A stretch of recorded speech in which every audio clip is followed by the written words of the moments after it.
5 hadis Nabi SAW tentang cemburunya Aisyah. Ini saya sering luruskan. Banyak orang subhanallah menyalahkan Aisyah radhiyallahu anha, ummul mukminin. Aisyah aja cemburu. Salah ini. Kalau ada kasus terjadi di zaman Nabi SAW, kasus yang sedang terjadi ada historinya, maka yang diambil hukum bukan historinya. Final daripada histori itu apa? Apa keputusan Nabi dari kejadian itu? 5 riwayat tentang cemburunya Aisyah. 4 Nabi SAW marahin, tegur, Aisyah minta maaf. Yang 1 Nabi SAW tidak tegur secara langsung, tapi Aisyah pun merasa bersalah. Artinya cemburunya semua tertolak dalam rumah tangga. Jangan cemburu kecuali pelanggaran agama. Kalau yang bukan pelanggaran agama jangan, nggak perlu. Itu merusak konslet. Riwayat pertama, cemburunya Aisyah radhiyallahu anha dengan Khadijah radhiyallahu anha. Jadi pernah Nabi SAW lagi duduk berdua sama Aisyah di siang hari, tiba-tiba ada yang salam. Maka Nabi SAW kaget berdiri. Ternyata karena orang yang salam seorang wanita yang suaranya persis seperti suara Khadijah. Maka beliau kaget, gitu kan? Berdiri lalu melihat, ternyata di depan pintu itu dibuka, adiknya Khadijah bersama dengan sahabat dekatnya Khadijah, perempuan juga, yang sering mengunjungi Nabi SAW dengan Khadijah waktu masih di Mekah. Maka Nabi SAW begitu lihat kaget, Nabi mengatakan pada Aisyah, wahai Aisyah, buatkan makanan, hidangkan sesuatu buat tamu nih. Lalu disuruh Aisyah menyampaikan dengan istri Nabi yang lain. Datanglah mereka rame-rame menyiapkan makanan, melayani tamu, tapi mereka masih belum tahu siapa orang ini gitu. Sampai tamunya pulang. Begitu udah pulang, udah bubar, Aisyah duduk dengan Nabi SAW lagi berdua. Lalu Aisyah bertanya, Rasulullah, siapa sih tadi 2 perempuan itu begitu luar biasanya Anda menghormati? Kata Nabi SAW, yang satu adiknya Khadijah, yang satu sahabat dekatnya Khadijah yang selalu mendatangi kami waktu masih di Mekah dulu. Tiba-tiba Aisyah cemburu waktu itu. Ya Rasulullah, Anda masih mengenang wanita Quraisy yang sudah keriput semua mukanya dan sudah masuk dalam kuburan. Sementara Allah sudah gantikan Anda wanita Quraisy yang lebih baik, maksudnya dirinya gitu. Perasaan lagi nih. Ini bicara perasaan nih. Jadi dianggap ini Khadijah sudah meninggal, sudah selesai. Apa kata Nabi SAW? Lihat, ini historinya ya, cemburunya Aisyah tentang Khadijah. Maka kata Nabi SAW, demi Allah tidak ada yang menggantikan Khadijah wahai Aisyah. Dialah yang telah beriman kepada saya di saat orang-orang masih belum ada yang beriman. Memang betul Khadijah wanita pertama yang beriman. Dialah yang telah membantu saya dengan hartanya dikala dakwah ini masih butuh perjuangan. Dialah yang Allah karuniakan anak darinya yang saya tidak diberikan dari istri yang lainnya.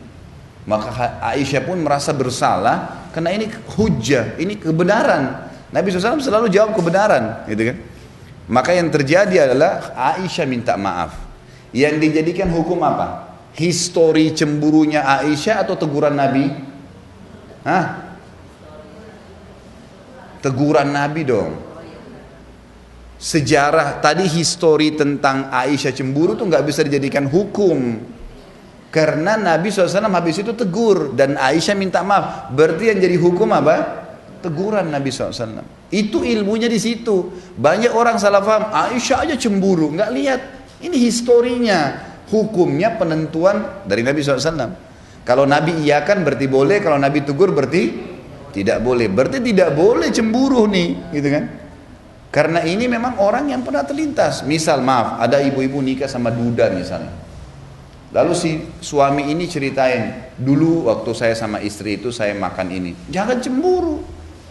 Lo nikah sama duda, dia punya histori hidupnya. Oh iya, sekarang mau saya buatin juga enggak? Dulu saya makannya sayur asem, mau saya buatin sayur asem juga, gitu aja. Wah, masa masih dikenang tuh orang, masa begini, masa begitu. Loh, nikah sama duda, orang sudah punya, gimana cara? Nggak boleh disalahin, nggak boleh disalahin karena dia memang cerita. Kadang-kadang kalaupun dia bukan duda, dia masih bujang. Dulu di rumah ibu saya makan sayur ini. Wah, langsung cemburu lagi sama mertuanya. Nah itu, makan aja di rumah ibu kamu. Pengalaman bu ya. Alhamdulillah ada contoh. Loh enggak, ini contoh yang benar. Biasanya begitu. Jangan. Apa yang dia sampaikan berarti dia sedang mau dekat dengan ibu, menyampaikan apa yang dia suka, tangkap positifnya. Oh berarti dia suka sayur itu, ya udah saya buatin ya, kita buatin yang lebih hebat supaya dia suka. Kalau kita mau hapus dari memori dia susah, nggak mungkin gitu kan. Ini riwayat yang pertama, ya nggak boleh cemburu. Histori bukan patokan hukum, teguran Nabi yang jadi hukum. Riwayat yang kedua, cemburunya Aisyah radhiyallahu anha dengan Sofiyah binti Huyai. Ini dulu turunan Yahudi. Kebetulan memang Aisyah sama Sofiyah memiliki kulit yang putih dan terkenal kecantikannya. Nabi SAW itu kalau dari rumah Sofiyah biasanya siang ke rumahnya Aisyah, gitu kan? Aisyah radhiyallahu cemburu. Baru Nabi masuk langsung Aisyah mengatakan, ya Rasulullah, Anda masih terus saja datang ke rumahnya anak Yahudi yang pendek dan kerdil itu. Begitu bahasanya. Jadi karena cemburunya terbawa itu. Apa yang terjadi coba? Ini historinya, lihat hukumnya. Kata Nabi SAW, wahai Aisyah, kau telah mengucapkan kalimat dengan mengatakan Sofia kerdil. Kau telah mengucapkan kalimat kalau ditaruh di air lautan, rusak tuh lautan. Artinya dosamu berat, gitu kan? Aisyah langsung minta maaf, nggak jadi. Yang mana jadi hukum? Cemburu atau teguran Nabi? Teguran Nabi SAW. Ini masalahnya banyak ustadz pun mengatakan Aisyah aja cemburu. Loh subhanallah. Seakan-akan Aisyah disalahin. Aisyah di sini menjadi penyebab hukum kita faham. Sebagaimana kalau ada beberapa sahabat yang melakukan kasus, kemudian ditegur, turunlah hukum kita faham, gitu kan?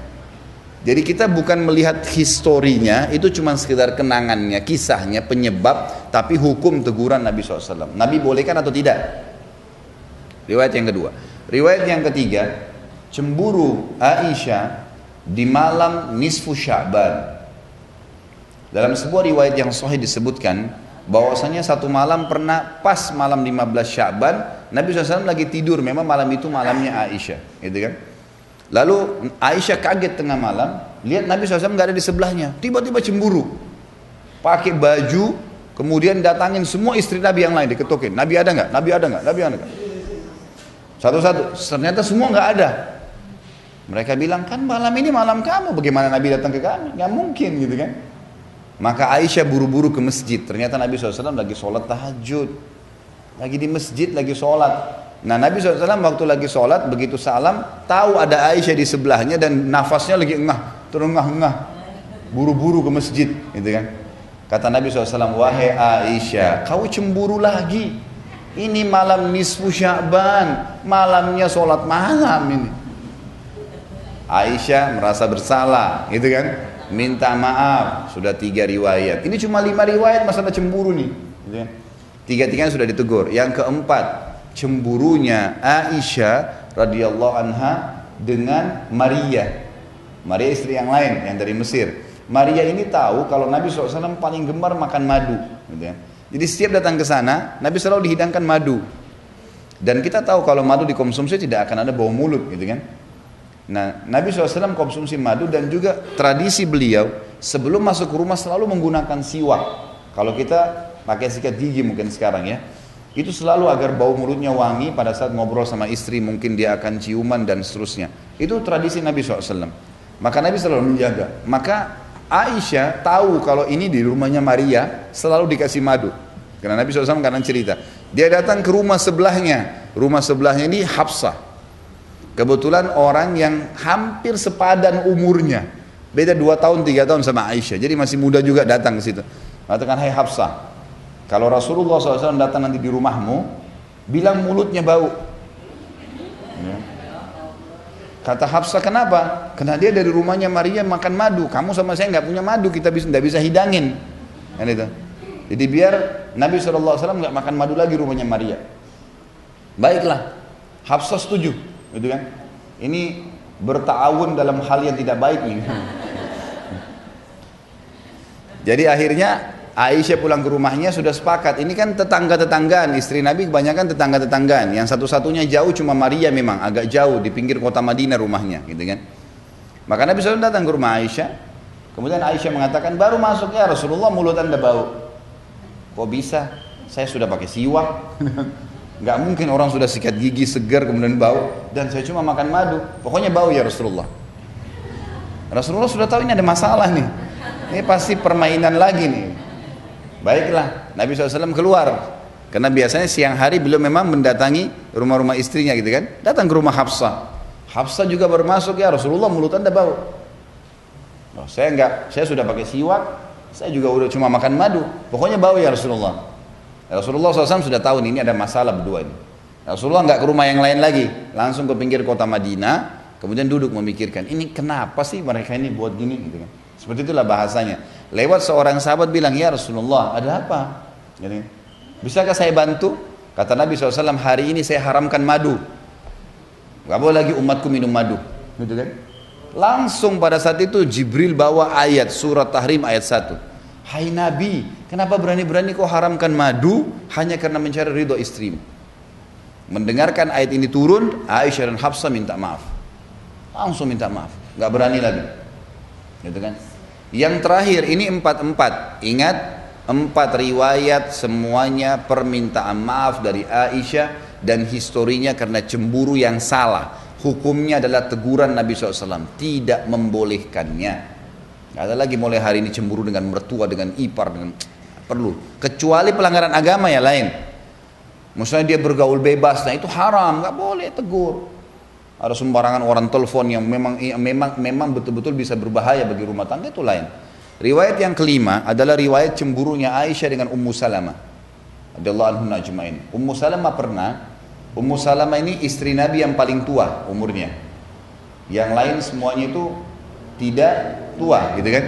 Karena semalam ada yang tanya saya di pengajian di Blok M Square itu, Ustadz, katanya kalau ada yang mau menikah lagi, mungkin ini dari ibu-ibu pertanyaannya gitu. Nabi kan menikahnya sama janda-janda tua semua. Jadi kalau suami mau nikah, silakan nikah sama janda-janda jelek tuh. Gitu pertanyaan kertasnya. Ini saya bilang sudah jelas nih, ini dari ibu-ibu.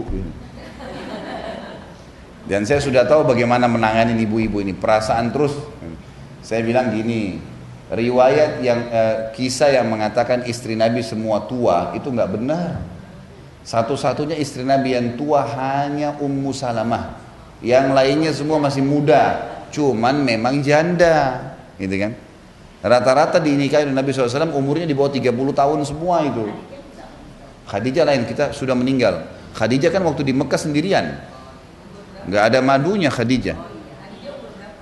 Waktu menikah umur 40 tahun. Menikah dengan Nabi SAW di umur 40 tahun, Nabi SAW umur 25, beda 15 tahun waktu itu. Dan Nabi SAW dikaruniai 6 orang anak dari Khadijah, itu kan. Setelah itu masih melahirkan. Baik, kita bicara ini fase Madinah, istri-istri Nabi setelah poligami, gitu kan. Setelah kasus poligami, karena di Mekah tidak ada poligami selama Khadijah masih hidup. Waktu Khadijah sudah meninggal, maka Nabi SAW menikahi 2 wanita sekaligus, Aisyah dengan Sauda. Ini dengan waktu yang bersamaan, gitu kan. Jadi kita lihat Ummu Salamah ini satu-satunya istri Nabi yang memang yang berumur, dan beliau sangat bijaksana. Orang itu dewasa, orangnya sangat dewasa karena sudah berumur. Jadi tidak ada ikut-ikutan dalam kasus cemburu-cemburuan nih, gitu kan. Ummu Salamah pernah memberikan hadiah senampan kurma ke rumah Aisyah. Niatnya baik, karena waktu itu Nabi SAW lagi duduk di rumah Aisyah, niatnya supaya dimakan berdua sama Nabi SAW. Niatnya baik, gitu kan. Waktu tiba nampan tersebut dan yang bawa pembantunya Ummu Salamah, Aisyah lihat, gitu kan. Ini pembantu Ummu Salamah, langsung cemburu lagi. Cemburunya ini, masa orang ini sudah tahu waktu saya kok masih mengganggu, padahal sebenarnya dia tidak tangkap nih maksudnya. Makanya jangan pakai perasaan, pakai pikiran. Ini kalau perasaan suudzon terus orang, gitu kan. Akhirnya ditepis lah, Aisyah langsung berdiri, langsung ditepis nampan itu, berantakan sebuah kurmanya. Kata Nabi SAW waktu itu, ini hadis yang, ini riwayat yang kelima ya. Kata Nabi SAW kepada pembantunya Ummu Salamah, pungutlah kurma-kurma ini, ibumu lagi cemburu. Udahlah. Itulah. Akhirnya Aisyah malu sendiri, Aisyah ikut mengumungut kurma itu. Dan akhirnya dimakan juga, gitu kan. Yang jadi hukum yang mana? Histori atau penentuan? Penentuan Nabi SAW. Jadi tidak ada cemburu kecuali pelanggaran agama terjadi. Ini akan lebih meringankan hatinya ibu-ibu. Luar biasa tenang hatinya kalau ini selamat.